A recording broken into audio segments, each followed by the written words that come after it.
بسم اللہ الرحمن الرحیم۔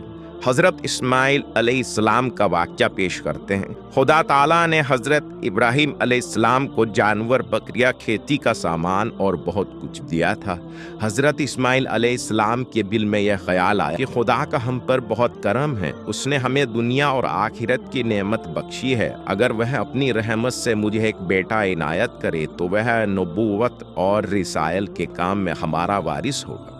خدا نے ان کی یہ نیک خواہش پوری کی اور انہیں حضرت حاجرہ کے پیٹ میں سے ایک لڑکا عنایت فرمایا۔ باپ کا دل باغ باغ ہو گیا۔ حضرت ابراہیم کے منہ سے نکلا الحمدللہ۔ اس کا ترجمہ یہ ہے، اس خدا کا شکر ہے جس نے مجھے بڑھاپے میں اسماعیل دیا۔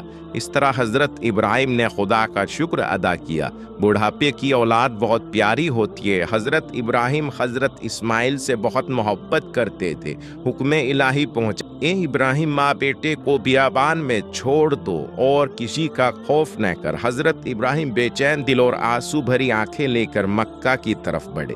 مکہ کے قریب ایک میدان میں حضرت حاجرہ اور حضرت اسماعیل کو چھوڑ کر گھر کی طرف باغ موڑ لی۔ بیوی حاجرہ نے صبر کے ساتھ بچے کو گود میں لیا۔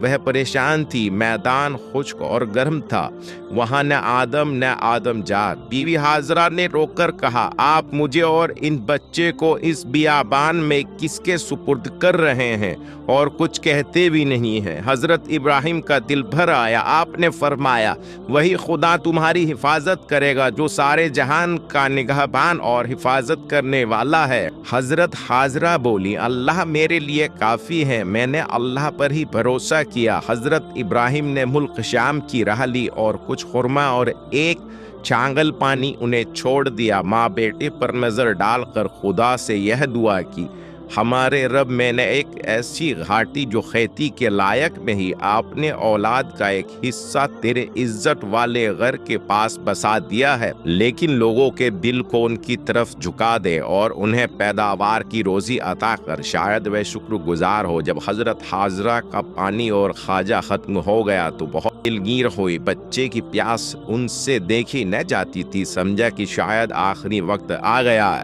کوئی خدا کے فیصلے سے کہاں تک بھال سکتا ہے۔ وہ پانی کی تلاش میں دوڑ کر صفا پہاڑ پر پہنچی، ادھر ادھر نظر دوڑائی، لیکن پانی کہیں نہیں دکھائی دیا اور کوئی آدمی بھی نظر نہیں آیا جس سے وہ پانی کی طلب کرتی۔ پھر وہ وہاں سے دوڑ کر مروہ پہاڑ پر آئی اور یہ کہہ کر خدا کی بارگاہ میں فریاد کی، لیکن کہیں پانی کا نشان نہ ملا۔ پیاسے بچے کا خیال آتا تو وہ اس کے پاس پہنچتی اور چھاتی سے لگاتی، پھر بچے کو چھوڑ کر صفا مروہ کا چکر لگاتی۔ اس طرح انہوں نے 7 چکر لگائے۔ آخر میں حضرت حاجرہ نے بچے کو دیکھا، وہ زمین پر اپنی ایڑیاں مار رہے تھے۔